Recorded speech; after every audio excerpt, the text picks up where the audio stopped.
आज की ताजा खबर और कल की ताजा खबर। गवर्नमेंट ने तुम्हारे लैपटॉप, प्रिंटर, सर्वर, डेस्कटॉप्स के इंपोर्ट को बैन कर दिया। कितने तेजस्वी लोग हैं हमारे पास, कितने शानदार विचार रखते हैं। तो अब क्या होगा? प्राइसेस बढ़ने वाले हैं या फिर चीजें बंद होने वाली हैं? वेल, इसके लिए सीधा गवर्नमेंट की नोटिफिकेशन देखते हैं। तो देखो, ये तुम्हारी 3 अगस्त 2023 की नोटिफिकेशन है, यानी कि कल की। इसमें साफ साफ लिखा हुआ है कि तुम्हारे जो लैपटॉप, टैबलेट से जो भी चीजें आती हैं HSN 8471 में शैल बी रिस्ट्रिक्टेड। ठीक है, और इनको अगर इंपोर्ट करना है तो एक लाइसेंस चाहिए होगा। In short, government has banned. क्योंकि लाइसेंस लेने का मतलब ये नहीं है गवर्नमेंट लाइसेंस दे रही है। ठीक है, दे भी सकती है, नहीं भी दे सकती है, गवर्नमेंट की मर्जी है। बट अभी क्या होता था, अगर तुम्हें कोई लैपटॉप या टैबलेट मंगवाना है किसी भी कंट्री से वर्ल्ड में, तो सीधा ऑर्डर प्लेस करो, इंडिया में आ जाएगा, कोई परमिशन नहीं, कुछ नहीं। अब तुम्हें एक्सप्लिसिटली गवर्नमेंट से परमिशन लेनी पड़ेगी, यानी कि बहुत हेक्टिक काम। और गवर्नमेंट परमिशन अप्रूव कर दे, इसकी भी कोई गारंटी नहीं है। बट इसके बाद आज एक इंपॉर्टेंट फैसला आता है। गवर्नमेंट ने बोला वेट, अभी नहीं। देखो, ये तुम्हारा 4 अगस्त 2023 यानी कि आज की नोटिफिकेशन है, जब मैं वीडियो बना रहा हूं। तो इसमें लिखा हुआ है कि ये जो 3/8/23 वाली नोटिफिकेशन थी, ये इफेक्टिव होगी फ्रॉम 1 नवंबर 2023, यानी कि दिवाली के बाद से। इन शॉर्ट, अगर किसी को स्टॉक इकट्ठा करके रखना है यहाँ पर, तो अब वो राइट टाइम है। तो अब मैं तुम्हें HSN कोड बताता हूँ क्या है। देखो, गवर्नमेंट ने जितने भी प्रोडक्ट्स हैं इंडिया में, लगभग सबको एक कोड के अंदर डाल रखा है, अलग अलग कोड्स के अंदर। तो यहाँ पर लैपटॉप्स एंड इन सब का कोड है 847। इसमें और भी चीजें आती हैं, जैसे कि तुम्हारा डेस्कटॉप है, लैपटॉप है, सर्वर, टैबलेट, प्रिंटर्स, यानी कि ये सारी चीजें इन सभी पर लागू होती हैं।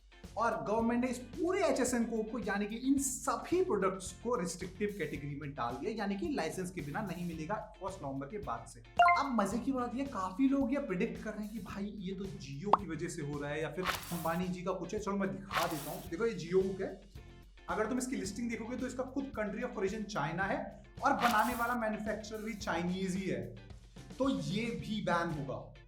अब मुद्दे की चीज, गवर्नमेंट ये कर क्यों रही है, क्या फायदा होगा और ऐसा क्यों करा जा रहा है? ओके, एक ही बात थी, बट गवर्नमेंट ये यहाँ पे कर रही है। ऐसा गवर्नमेंट का कहना है कि वो लोकल प्रोडक्शन या मैन्युफैक्चरिंग को बढ़ाना चाहती है। In short, companies Acer, HP, जो भी कंपनीज वर्ल्ड में कहीं पर भी बनाती हो, भाई इंडिया में फैक्ट्री लाओ, तभी फायदा मिलेगा। इससे हमें क्या फायदा है? फैक्ट्री आएगी तो रोजगार आएगा, रोजगार आएगा तो इनकम टैक्स आएगा, और अगर इनकम टैक्स आएगा तो और चीजें होंगी, और फैक्ट्री आने से इंफ्रास्ट्रक्चर बढ़ेगा, रोड बढ़ेगी, पास ही में हॉस्पिटल, रहने के फ्लैट्स, और भी बहुत सारी सेकेंडरी चीजें होती है, साफ सफाई के लिए लोग, बहुत सारी सेकेंडरी चीजें बन जाती है अगर कोई कंपनी मैन्युफैक्चरिंग प्लांट यहाँ पे लगाती है। अब कुछ लोग इसको LPG रिफॉर्म से कंपेयर करें। LPG यानी कि लिबरलाइजेशन, प्राइवेटाइजेशन, ग्लोबलाइजेशन 1990s में होती थी। उससे पहले पता है क्या होता था? लेट सपोज अगर तुम्हें कार बनानी है तो तुम ऐसे नहीं है मन मर्जी से कितनी भी कार मैन्युफैक्चर कर दोगे। गवर्नमेंट तुम्हें कोटा देती थी, लाइसेंस देती थी कि तुम साल में 120 या 100 या 1000 इतनी ही कार्स बना सकते हो। बट फिर आया लिबरलाइजेशन का टाइम, यानी कि तुम्हें जो बनाना है, जितना बनाना है बनाओ, गवर्नमेंट विल नॉट इंटरफेयर। तो सेम चीजें लोग उसको कंपेयर कर रहे हैं उसी चीज से कि भाई अब गवर्नमेंट ने फिर से लाइसेंस राज शुरू कर दिया है कि लोगों को अब लाइसेंस लेना पड़ेगा अगर उन्हें कुछ इंपोर्ट करवाना है। वेल, डिफरेंस है, हम किसी को रोक नहीं रहे हैं। अगर तुम्हें इंडिया में फैक्ट्री डालनी है और कुछ भी बनाना है, कितनी भी क्वांटिटी पे बनाना है, बनाओ, एक्सपोर्ट करो। ठीक है, ओवरऑल हम चाहते हैं कि जो फॉरेन कंट्रीज को इंडिया से आउटफ्लो जा रहा है पैसों का, वो बंद हो जाए और इंडिया में मैन्युफैक्चरिंग हो। और ये कोई रैंडम थॉट नहीं है, ये वेल टेस्टेड थॉट है। और इसी वजह से आज मोबाइल मैन्युफैक्चरिंग में तुम देख लो, इंडिया लार्जेस्ट मैन्युफैक्चरर है वर्ल्ड का, और सेकंड लार्जेस्ट भी हो सकता है, बट हाँ, टॉप 2 में तो आता ही है। मगर चीजें इतनी सिंपल नहीं है जितना मैं बता रहा हूँ, इसमें इश्यूज भी हैं। इशू नंबर 1, भाई तुम सडनली पॉलिसी चेंज कर दी। अब मैं तुम्हें बताता हूँ, मैं बिजनेस करता हूँ, मैंने 100 करोड़ के यहाँ पे शोरूम खोले, लोगों को बेच रहा हूँ और इन्वेस्ट कर रहा हूँ, एड्स ला रहा हूँ, और सडनली गवर्नमेंट आके बोलती है नहीं भाई तुम्हें प्लांट भी लगाना पड़ेगा। अब देखो, एज अ बिजनेस ओनर मेरे को धक्का लगता है, क्योंकि मैंने काफी इन्वेस्ट कर दिया, अब मैं एकदम से तो छोड़ के जा भी नहीं सकता। तो ये एक इशू है। इससे क्या होता है, जो ईज ऑफ डूइंग बिजनेस है, आसानी, कितनी जल्दी हम कितना अच्छे से बिजनेस कर सकते हैं, उसकी रैंकिंग में ड्रॉप आता है।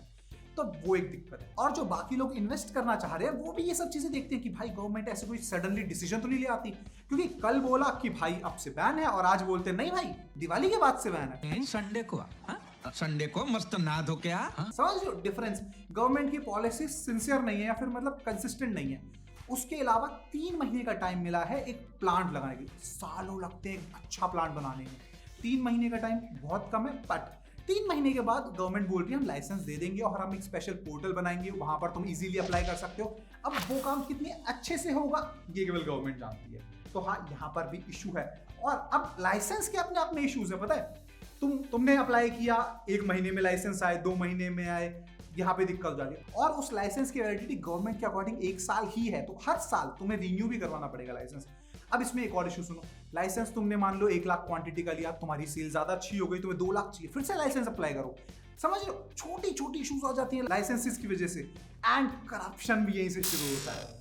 बाकी ये था पूरा एनालिसिस हमारे इस इवेंट का। अगर तुम्हें ऐसी एक्सप्लेनर्स वीडियो अच्छी लगती है तो हमें कमेंट में जरूर बताना। बाकी मिलते हैं अगली वीडियो पे, तब तक के लिए बाय बाय।